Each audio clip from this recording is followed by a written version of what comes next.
Yang harus kita lakukan saat kita batuk atau bersin, tutup dengan lengan atas bagian dalam.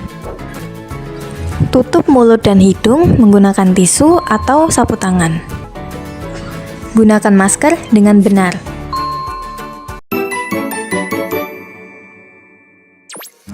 Langkah pertama, basahi tangan dan ambil sabun.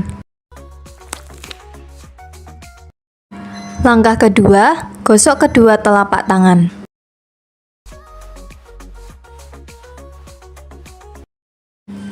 Langkah ketiga, gosok punggung tangan dan sela-sela jari. Lakukan pada kedua tangan.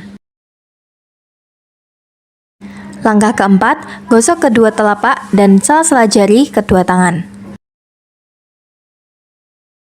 Langkah kelima, gosok punggung jari kedua tangan dengan posisi tangan saling mengunci.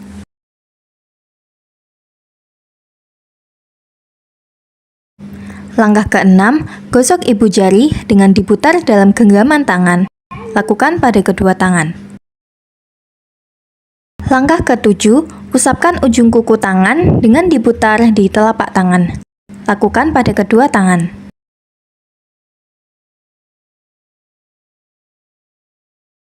Langkah ke-8, bilas kedua tangan dengan air mengalir.